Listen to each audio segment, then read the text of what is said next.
kebanyakan ya yang ditawarkan itu kebanyakan hormon Trenbolone asetat ya. Trenbolone asetat itu bisa disuntikkan secara implan. Kalau di luar negeri itu bentuknya pelet, dimasukkan ke dalam telinga pakai gun, ada alat gunnya. Nah kemudian dari situ akan terserap hormon itu pelan-pelan. Nah hormon itu akan dipakai selama ada yang 80 hari sampai 120 hari ya. Nanti ada reimplanted, jadi diplantasi lagi gitu. Jadi nanti sampai pemeliharaan secara hormonal bisa 200 hari, 280 hari, kadang seperti itu. Nah dengan harapan hasilnya itu adalah pertumbuhannya maksimal, pedetnya bisa tumbuh maksimal, sapi-sapi gadis atau sapi-sapi perjaka itu bisa tumbuh dengan maksimal, atau heifer dan steer ya. Nah bullnya kalau dia di feedlot, digemukkan, bisa tumbuh dengan maksimal.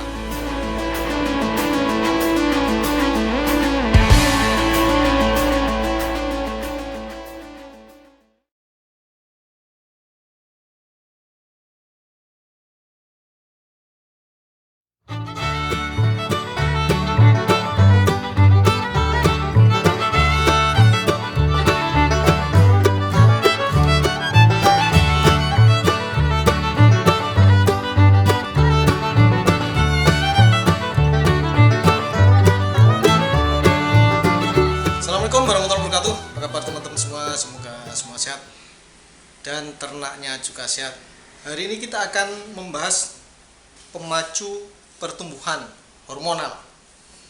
Ada pertanyaan dari Mas Hari Kembar. Tanya dok, kalau pemberian suntik implan pertumbuhan yang intramuskular apakah efektif? Pengemukan sapi implan itu biasanya di subkutan atau di bawah kulit di telinga. Kalau kita lihat ya di produsen Sinovac ya, implan Sinovac, implan Ralgro, implan Revalor ya,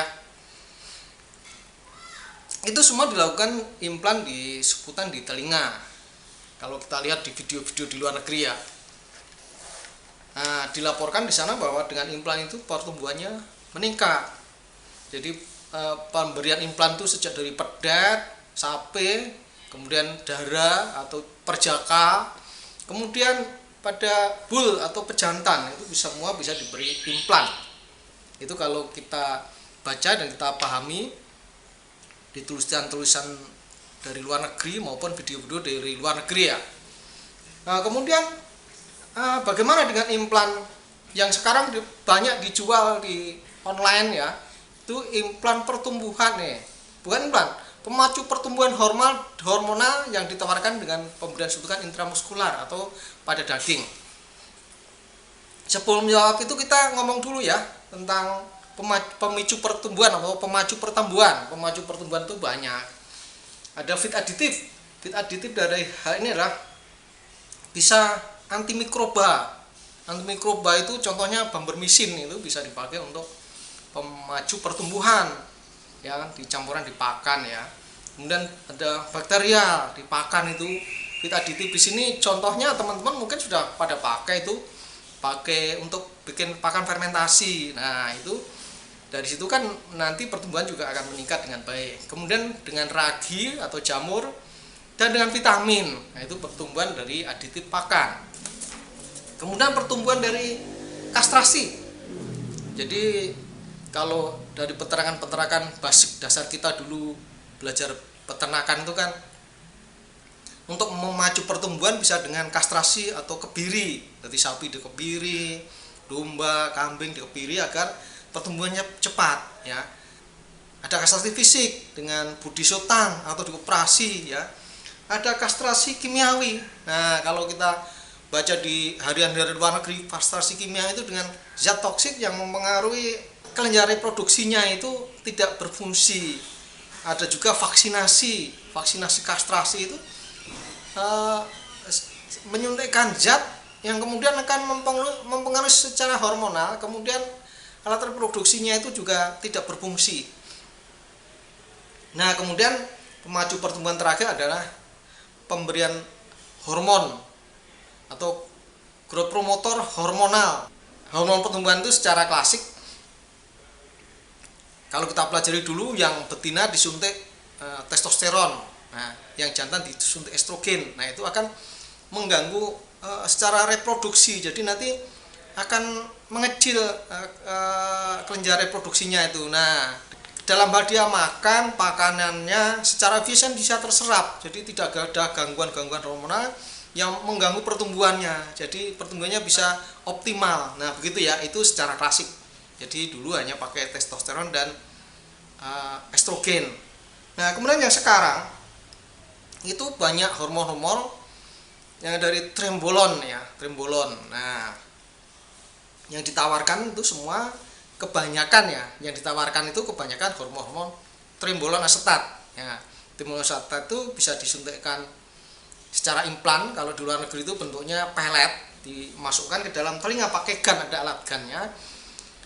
Nah kemudian dari situ akan terserap hormon itu pelan-pelan. Nah hormon itu akan dipakai selama, ada yang 80 hari sampai 120 hari ya. Nanti ada reimplanted, jadi diplantasi lagi gitu. Jadi nanti sampai pemeliharaan secara hormonal bisa 200 hari, 280 hari, kadang seperti itu. Nah dengan harapan hasilnya itu adalah pertumbuhannya maksimal, pedetnya bisa tumbuh maksimal, sapi-sapi gadis atau sapi-sapi perjaka itu bisa tumbuh dengan maksimal, atau heifer dan steer ya. Nah bullnya kalau dia di feedlot, digemukkan, bisa tumbuh dengan maksimal. Nah tentu saja ada persyaratan untuk pemotongan. Berapa hari sebelum dipotong tuh hormon sudah harus tidak ada. Nah nanti hasilnya adalah daging yang dikonsumsi orang itu tidak boleh melebihi dari standar maksimal yang dipersyaratkan. Kalau lebih berarti tidak boleh dikonsumsi, karena hormon trembolon ini kalau dikonsumsi akan banyak mempengaruhi kesehatan ya. Nah, kita tidak bahas tentang kesehatannya ini di sini ya. Nah, jawaban untuk Mas Hari Kembar, apakah efektif hormon yang ditawarkan itu disuntikkan secara intramuskuler? Ya, kita harus open, kita tidak boleh menolak bahwa itu tidak bisa. Apakah mungkin bisa, mungkin tidak, saya tidak tahu karena saya belum mencoba memakai hormon yang ditawarkan ini. Cuma kalau kita pikir ya, dalam hal penyuntikan oksitetrasiklin dan long acting, nah ini pelarutnya minyak. Kemudian juga penyuntikan vaksin dan penyuntikan obat ivermectin itu di bawah kulit. Jadi kalau disuntik di bawah kulit itu hasilnya adalah penyerapannya pelan-pelan.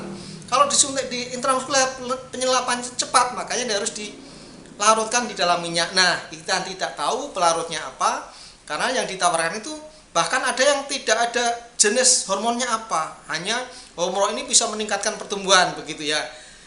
Nah kalau memang ini bisa diserap pelan-pelan, mungkin pengemukan dalam 100 hari gitu kan, dalam 100 hari keluar hormon pelan-pelan, terserapnya sedikit-sedikit, kemungkinan bisa bagus.